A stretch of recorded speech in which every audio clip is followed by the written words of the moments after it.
Hello everyone, welcome to Maya's Story Time. Today I'm going to be reading to you from the source issue 2, 1987, and I will be pausing to comment on it here and there throughout. In meditation, I saw a clearing in a forest where tall green grasses grew. Attached to these grasses were light beings whose forms were genie-like in that they had head, upper torso, and arms, but their lower trunk was a swirl of light funneling into an undetermined point. Their hair was like flame rising from the head. The faces were fairy-formed in that they appeared childlike, yet wizened, with a faint oriental turn of the eyes, which in this scenario were closed. Their arms were crossed over their chests, and they seemed asleep or in a chrysalis state. The forms began gently weaving, as if stirred by a breeze.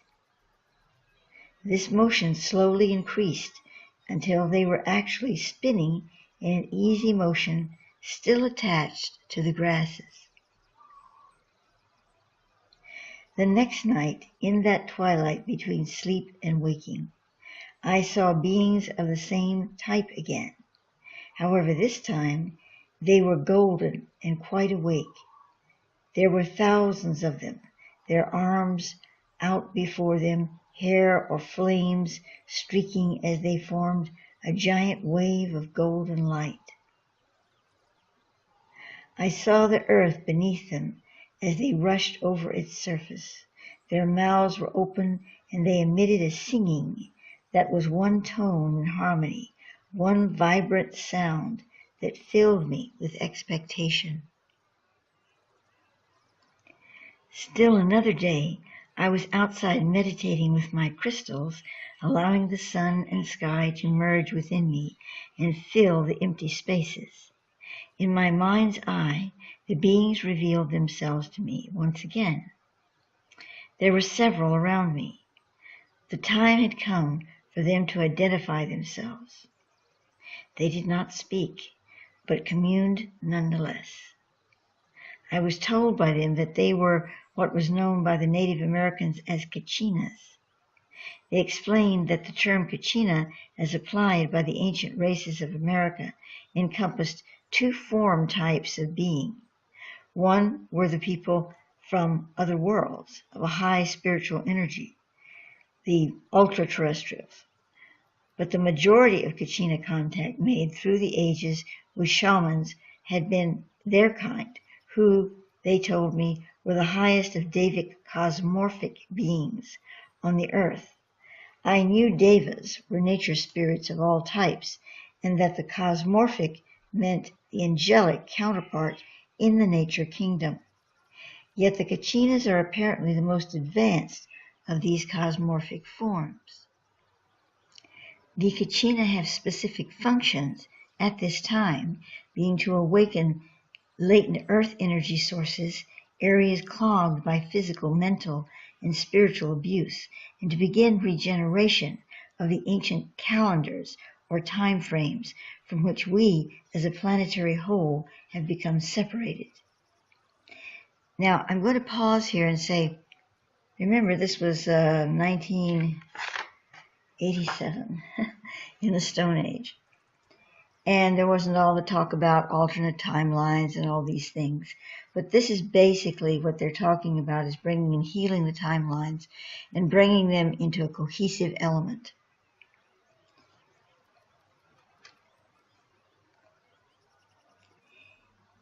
In the ancient days, the dwellers of Terra, Earth, were harmonized to a divine order, balanced in the workings of the cosmic clock. It was a rhythm each sentient human contained, pulsing within his/her genetics, attuning that being to the celestial timepiece of the universe. Because of the many reprogrammings mankind has since submitted to, only a faint ticking of this motion is left within their biology. Although not physical like our ultra-terrestrial brethren, the Davic Kachinas were star-born, formed from particles of the divine living lights or archangels within the star suns. They are the Abrahon. It's Abrahon. A-B-R-H-I-O-N, but pronounced Abrahon. Not horn, I'm putting an R in there. Abraham. Abraham. I've got it now. Abraham. In the first stages of Earth's creation, they formed a bonding for light-balanced matter. As seeds or programs of creative potential, the Abram were delivered into the center of the Earth. Within the central sunatoma, they germinated, quickened within the womb of the mother. Their birthing was the deliverance of fully formed Abram into the central cavity of the planet. The Kachina Abram were the guardians of all light-balanced matter within and on the earth. As they arose to the surface of our world, it was they who were known as the Elohim in the Bible, for they were the co-creators of life forms in that they brought together the archetypal patternings from the Creator's mind into physical conformity.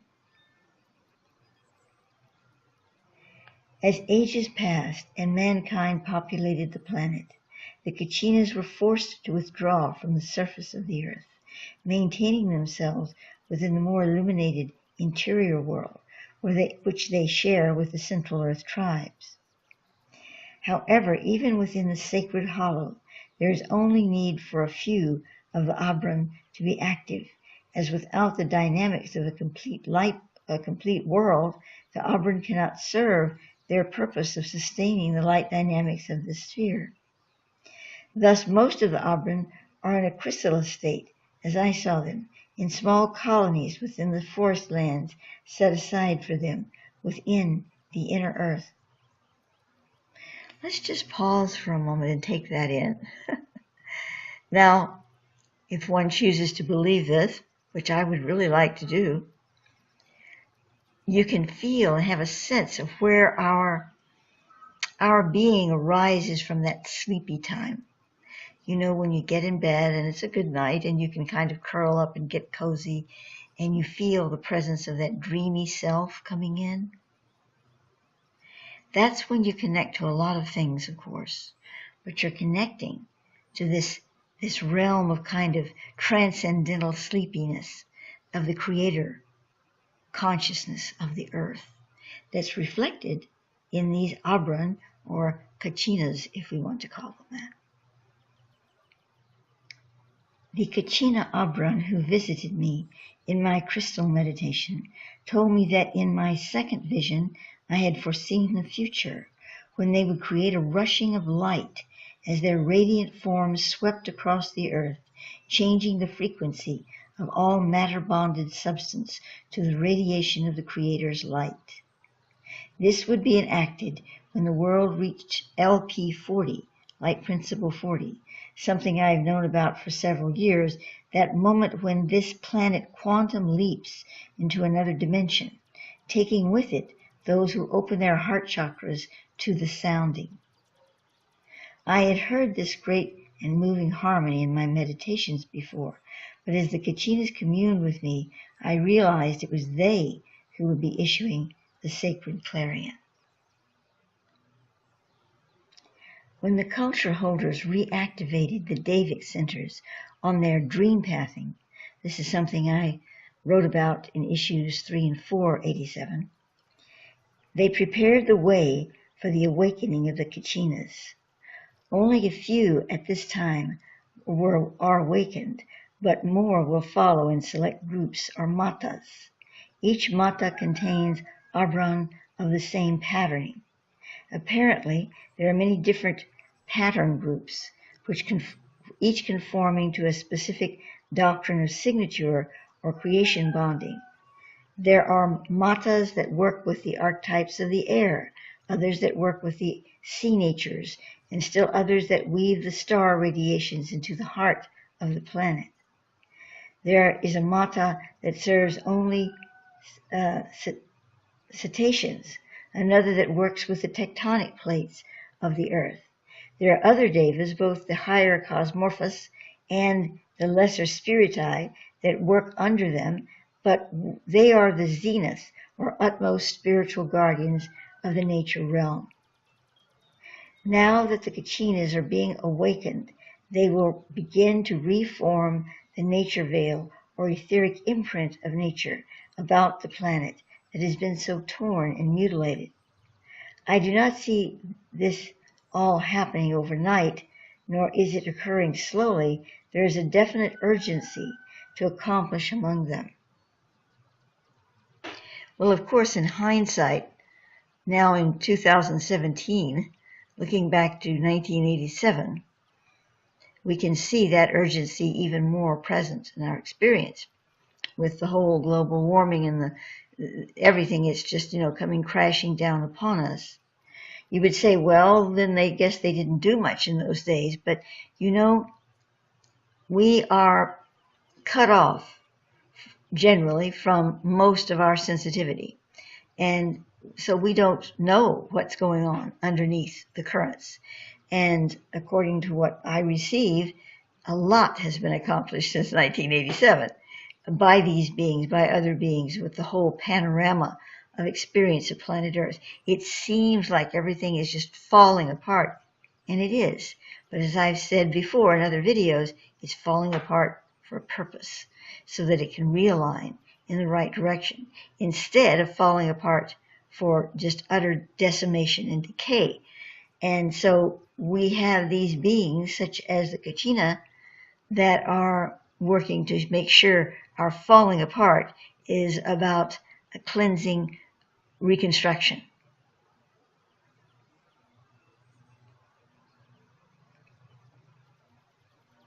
A dream I had experienced the night I saw the rushing, the waves of singing Abran, was then interpreted for me by my small group of Kachinas. In the dream, I had been leading a band of 7 or 8 people through a green countryside. I was taking them toward a great misty cloud that settled low on the land in the distance. As we progressed upon our journey, the landscape changed. It became a dark red earth, barren of all but the fewest shrubs. The sky grew tainted with an orange-red color, and we began to hear an almost deafening low roar. It wasn't, I remember this dream, not in great detail, but I do remember it. I remember the feeling and experience of having it, because it was one of the most profound dreams I had ever had to date, up to now. And it wasn't the sound was absolutely unique. It was like taking a lion's roar. And it wasn't even a lion's rumble, but the roar, and reducing it in speed until it became almost an inaudible yet strongly vibrational feeling in the body.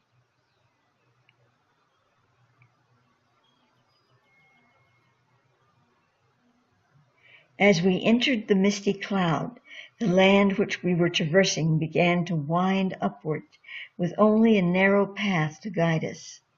We now ascended an ominous red mountain or giant rock. Although there was foreboding, there was also a strange sense of belonging and spiritual rapport. As I experienced it, the dream was sending me confusing signals. Somewhere near the summit of this giant boulder, I instructed my band to turn around. I told them we could no longer continue upward, as it would be impossible for us to withstand the increasing sound.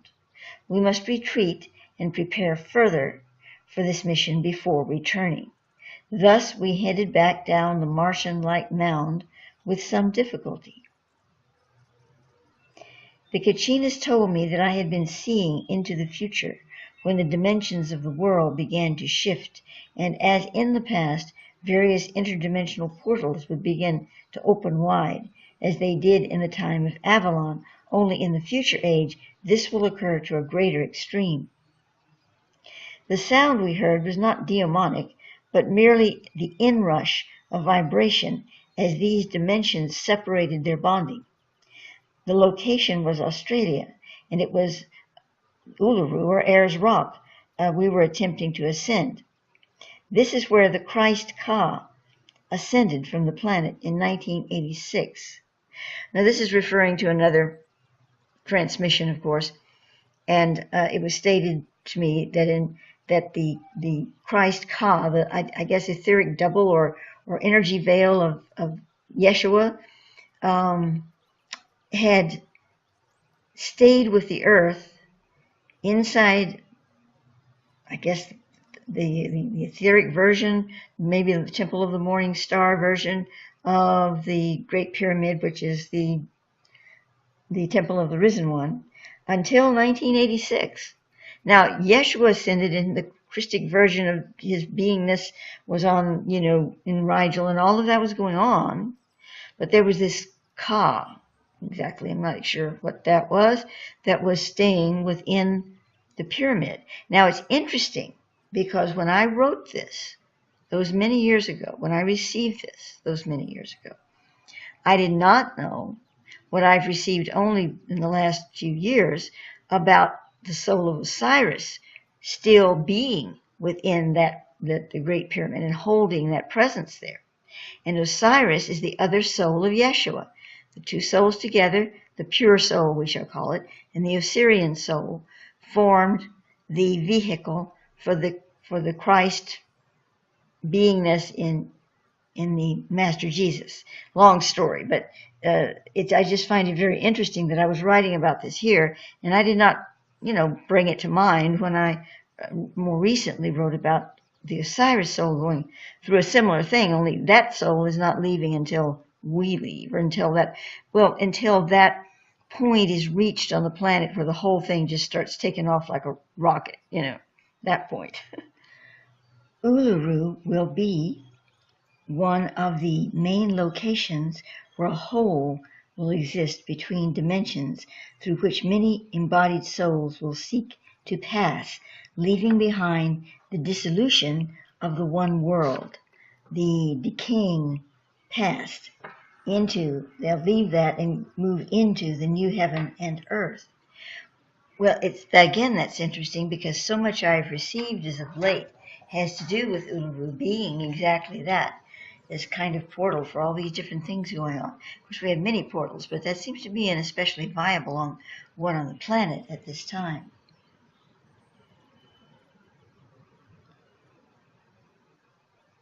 It is the time when my sources have spoken of when there will be two worlds. When the LP40 shift occurs, the dimensional splitting will take place, although it will bend a little before then, and there will be the world of destruction and catastrophe on the one side and the world of new birth on the other. And now, of course, I know about the Pyramidus radius matrix and the platform on this planet that will be created in a sort of a semi-dimension to assist us in that transference. So I think that's where the bending occurs that I said there. The band of people with me in the vision, now we're going back to the dream, I'm sorry, not the vision, the dream, of me leading a band of people toward Uluru. The band of people with me were those on the New Earth side attempting to rescue some souls who had changed their destructive course at the 11th hour. They were attempting to cross through, but without the aid of our polarity to ground their without the aid of our positive polarity, the plus sign polarity, to ground their charge, they would not be able to accomplish this goal. I turned the band around when I realized we had not come prepared. We ourselves could not withstand the tremendous discrepancy between the vibrations of these two world poles, evidenced in the roaring of the ethers. The message was that we need to prepare through soul work and meditation so that our etheric bodies will be strong enough to endure the enormous strains of the splitting, not only for ourselves, but for the weaker embodied whom we must not fail to help across in that last hour. Now, this is interesting because as I had been recalling the dream, those in the band were the ones I was attempting to bring through to the New Earth star side, if you keep it simple, say that. And here I write that they were the ones that were coming with me to help, so that would mean they were on the other side coming through. So, I'm going to leave that as an open book, but the bottom line is that there was an attempt being made by me and and others to bring through people who at the last minute said, we want to come, we really want to come. And of course, it's not just me. All of the souls on the planet now, that are going through their phasing now, and those who are very aware of this, and they don't have to know this wording and all this stuff that I'm writing here, but I'm talking about inwardly, they're having assignments. They're going to be doing different things during this period to help others and help the planet and do different things. So it's not just like, poof, we're all gone. Here we are. Aren't we a happy crowd? It's like there's things to do, and there will be things to do for us that, work to be done in the last days, in the last moments, before and even after there are such things as moments. So this is what this dream that I had was really referring to, only it was personalizing it for my particular role.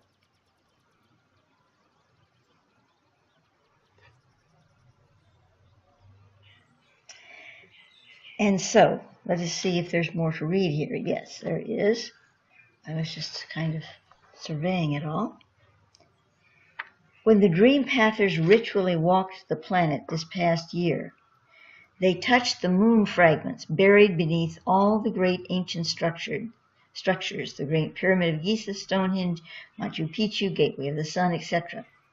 Now, again, this is not an article we're reading right now, but it's referring to it, about the Dream Pathers. And Thoth, Thoth and whomever showed me how these spirit keepers of the lands, these indigenous spirit keepers who chose, instead of moving on to other realms, whatever, they still chose to stay with the planet as spirit keepers. And they're the Dream Pathers that were ritually walking the planet. And they touched all the moon fragments of the one moon that was destroyed. It still has a resonance in our field. And it's the female moon that came down. We think of the moon as feminine, and it is in the sense of the masculine and feminine between the sun and the moon, how we work with those polarities. But the sun can also be very feminine as well. So, it's just a matter of perspective and what you're working with at the time. So, to continue, these fragments are remnants of our planet's second moon, destroyed by the comet that plunged Atlantis' last islands, by then no longer a complete landmass, into the sea. This fallen moon was named Maya, M-A-Y-A-H, by the Atlanteans, meaning in likeness of light.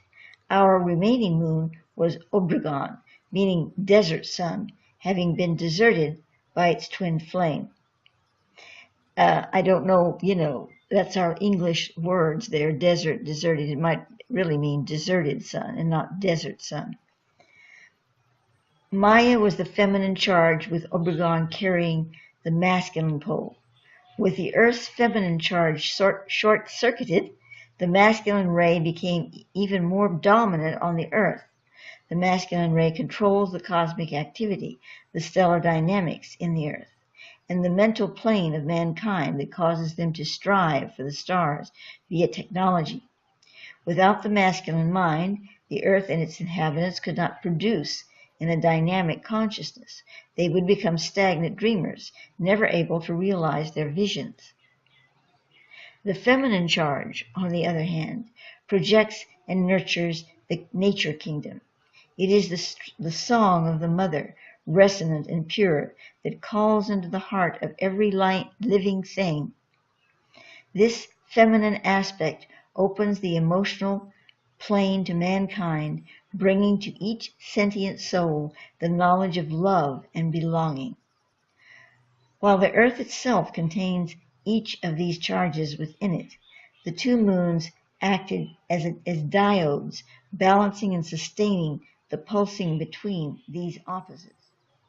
When the beloved Maya was torn from the satin breast of the morning dove, so the Atlantean verse extols, she was ground under the heel of the mighty warrior, the comet, and left to languish a broken heart, as a rose cut from the vine loses color and dies. That's the quote. And then I say, yet the broken pieces of her body remain, like sacred relics. They contain the living charge of their once risen host. The Madonna of our heaven lives in each of these fragments, buried under the supervision of the knowledgeable priests and priestesses, aligned to a magnetic axis of predestined measure. Ye whose face is enchanted with light, ye art the divining mistress, whose fallen grace shall mark with shadows the path or the paths of the sun. In the last week of December 1986, a rare alignment of the Earth, its moon, and the sun occurred, causing tidal shifts on the planet reported by the news networks. This alignment, as the ancients had predicted, created subtle magnetic differences in the planet that triggered the moon fragment's feminine signals. It was this signaling that was the key turning in the lock for the awakening of the Kachinas. As the feminine nature charge was so strongly resonant at that time, the Abram were able to open the door and begin the awakening. It was after relating so much to me concerning their existence and further purpose, the Abram asked me to dance with them. In the dance we were awakening yet another series of mata from their chrysalis state. I do not understand why they have chosen to communicate with me and include me in their dance, but I do feel that the more surface earth humans who respond to them at this time, the better the Kachinas will be able to fully awaken into their designs or patternings of conscious direction. And so what are the Kachinas doing now in 2017, you know? I feel that the whole process has undergone a tremendous transformation. And as I'm being shown, as I'm asking that question, I'm seeing that the actual Kachinas themselves are beginning to radiate light forms around them that they could not do before. It's like they're gathering these codes from all the plants on the earth, the animals and all of this, and from all the extinct species on the earth. It's like nothing has ever really gone extinct, even the dinosaurs, because it's not just that all time is, you know, one. I'm not really speaking at it from that perspective. What they're saying is that actually the encodings of all those extinct species are still present, are still packed within every tulip, every flower, every stone. It can be reactivated and all these animals could come to life again, you know, in some way. I don't know exactly how. I don't mean they would be appeared in front of you, but, you know, the coatings would start activating them to come back to the planet. But that's not really what is intended to happen. It's more that we're like a Noah's Ark. And as the Kachina build this receptivity between all the extinct species of the planet and the realm that we now inhabit, they are actually healing great areas of our consciousness that created the abyss in which these species met their destruction. Now, it's a natural thing for species to come and go, but it's not a natural thing to eradicate them through willful presence as we have done on this planet, as stewards of this planet. So we're backtracking some of our karma here on the earth, and they're helping us to clear that and to reinstate the proper directives from heart-centered consciousness that we so badly need at this time.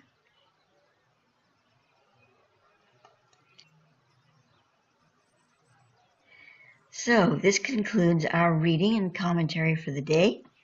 Thank you for listening.